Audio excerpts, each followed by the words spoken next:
Hi, this is IXL Q16, rate of change. Rate of change is a ratio that compares the difference between two output values and the difference between the corresponding input values. So let's talk about what rate of change is known as. So rate of change is talking about the slope, the gradient, the steepness. Another word would be ratio.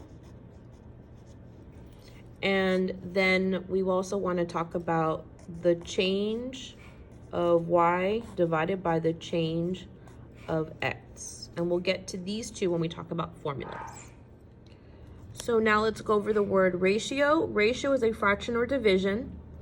Input is an x value. Output is a y value. So now we're going to go ahead and look at rate of change formulas. So the rate of change formulas would be the same thing as, again, the change in y over the change in x. And it's the same thing as the slope formula. So we're just going to say that the rate of change or slope is equal to y2 minus y1 over x2 minus x1. Remember, this y is the output and the x is the input. At the end of the month, Colton received a statement showing the balance of his savings account. This is Colton's savings account balance. So we're determining the rate of change based on this table. So we have month, March, April, May, June, July. Amount, 70, 76, 79, 79, and 78. So I need to go ahead and mark what I know.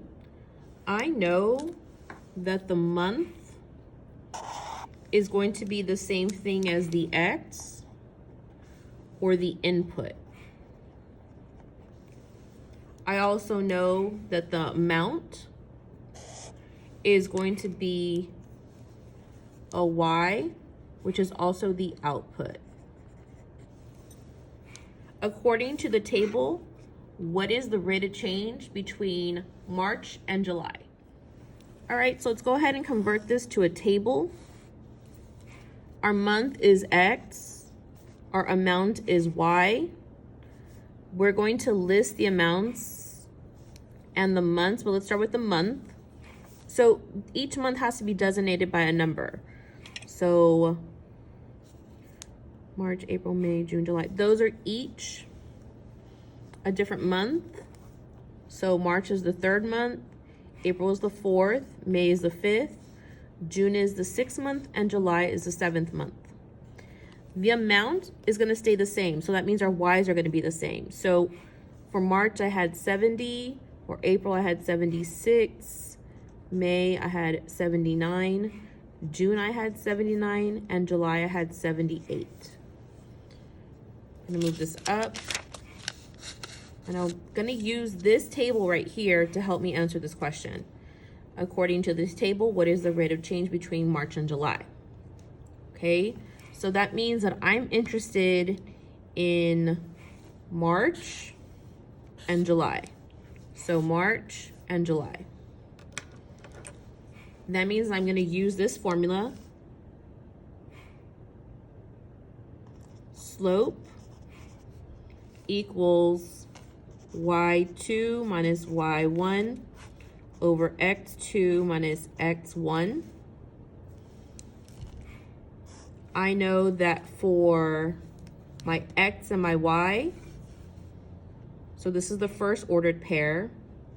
So I have x1, y1. I have 3 and 70. The second set of points, well, let's go ahead and define these. So I know that x1 is going to equal 3 and y1 is going to equal 70. The second set of points is going to be x2 and y2.